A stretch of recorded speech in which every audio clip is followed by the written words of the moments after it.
That's exciting. Now, you also mentioned it's a huge challenge. Yeah. And Well, this thing consciousness cannot be studied as an well, object. the huge challenge is that very simple. It's actually, people who work in consciousness theories and, for example, as you mentioned, the conference that we had in Tucson, Arizona, and you have the so-called heart problem, right? How do you? Is that the one coined by David Chalmers? By Chalmers. How do you describe, or how do you define, or how do you even? What do you do with the sense of greenness? Something is green. You say this cup is green, or this tree is green. What is that? Is my sense of green the same sense of?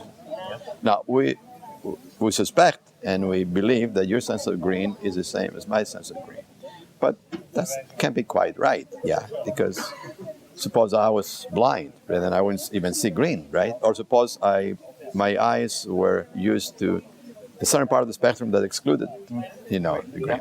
Then, so those are the qualia, right? What the quality? That's the term they use. The qualities. So that is either a very hard problem, or it is a very easy problem. And the very hard problem is if you try, I believe, to describe or to account for consciousness, including individual consciousness, as an object, you're on up against the hard problem. You're on up against that you can't. So the huge problem is, you can call it hard problem or huge problem, is really define consciousness. Is to define consciousness as an object.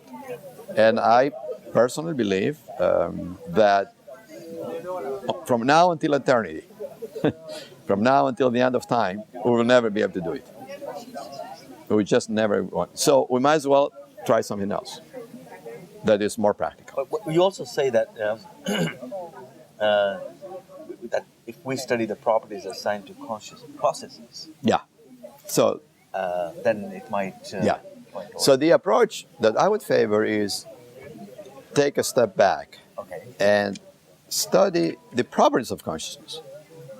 Okay, like non-locality. I mean, when we are close our eyes or even our open eyes, we think of something. There's no boundary. You can think of the most distant quasar in the universe with your mind, right? There's no boundary to that. I can think of the Andromeda Galaxy. I know how it looks, but I'm not at the Andromeda Galaxy. So I'm outside space and time. So my approach would be to really look at the qualities, the way consciousness works. And to start on that, let's see how nature works. Because if there is oneness, then what we see in the quantum world should also be reflected in the world of consciousness. So it's actually a quite practical approach. So non-locality, entanglement, complementarity. These are just three principles that people sort of can understand. You find them in quantum phenomena. Well, you also find them in consciousness. So my approach would be, let's study qualities of consciousness, put in a more formal way what I call principles, mathematical principles. And then I would say push the mathematics as much as you can. So this is quite distinct from this neural processes, which neurocells. Yes, it is distinct because it's at an even deeper level. So if you think, and again, this is not the notion of depth is not a valid one because it's outside of space. But anyway, if it's deeper level is consciousness, fundamental consciousness, and then you have level of mathematics, and then the principles arise out of mathematics, and then you have quantum phenomena. So that way you have a way to get back to this in a scientific way as much as you can, but remembering that this you can never define it, and you can never really study as an object, but you can study its effects or its characteristics. Okay. Now, how does this take us to the final step? There's no final step. It's never going to be. It's never going to be a final step. You feel that? Because, well, science has no final step. I think if science. will this all come together? Oh, From the altogether, ultimately, I mean, we always have, as human beings, so we always have the rational side and the qualitative side, or the irrational side even. We always have those complementary aspects. They're part of us.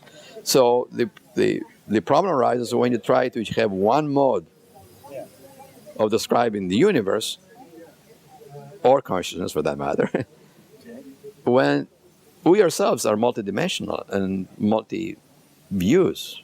So, for us to expect that somehow science, the way it is practiced today, object, subject, and the act of observation, that is at every level. And the answer is probably it's not at every level, but consciousness is and can be experienced. But how much you can describe it, there are boundaries to it. There are limits to it.